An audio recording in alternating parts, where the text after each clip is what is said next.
So please help me congratulate the 2019 Andy Werlein Advocate of the Year, Terri Elsie.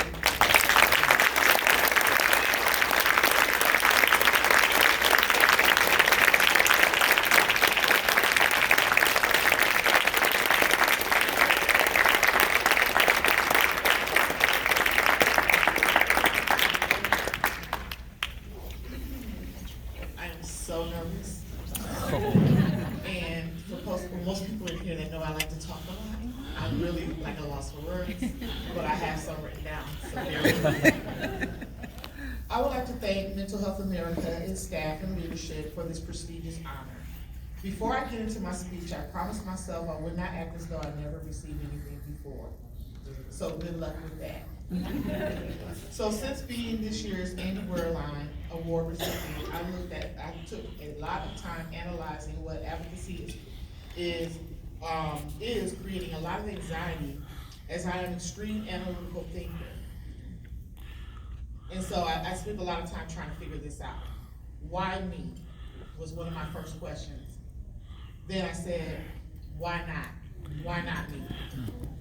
According to William E. Cross Jr., who created the theory of Black identity development, after 24 years later, I have arrived to the stage of 5, which is internalization and commitment. That means, at this stage, it comes as a result of the work I've done and my reflection of self, and it is from this self that has allowed me to be an advocate.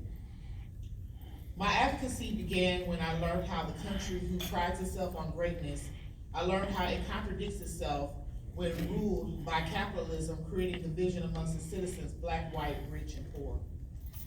We have to forever take into account one of our famous authors of the U.S. Constitution and third President of the United States, who spoke to all men being created equal in the pursuit of happiness, was he himself a slave owner and a captive of a personal slave who bore his children, Sally Hemings. Now in modern times, we are still victims of this society ruled by white supremacy and hypocrisy, as we are made to believe there is work being done to end racial equity while Blacks continue to suffer by false narratives to say these are systems doing it when people who are managers of these systems.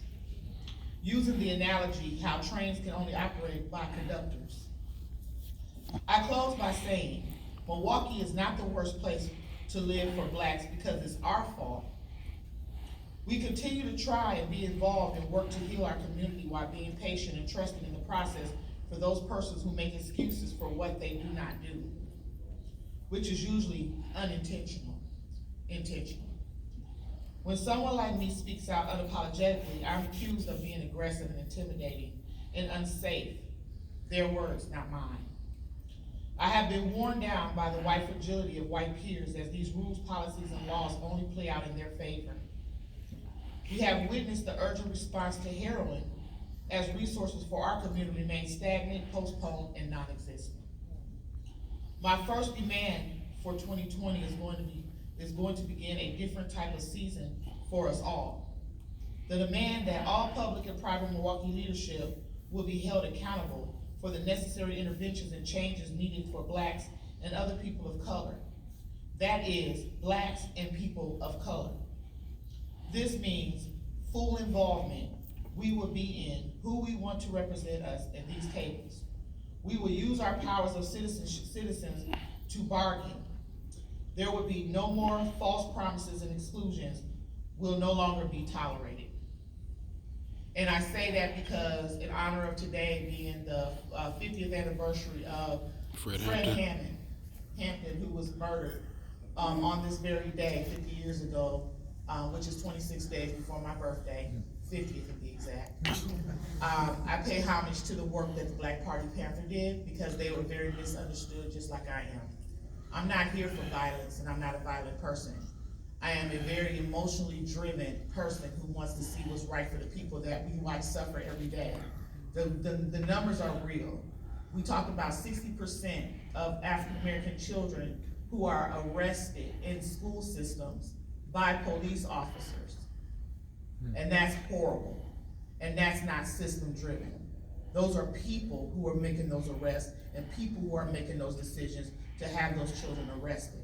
So we're not gonna keep walking through this life with these false narratives that it's a system that's creating these atrocities of unequitable services. We have to start sharing this space and working together, period. Because now it's no other, there's no other way to do it. Thank you. Yes.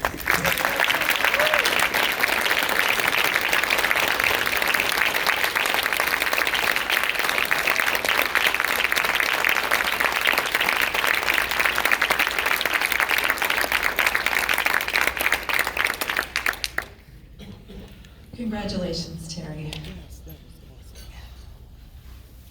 As you can see, she inspires us all to do better.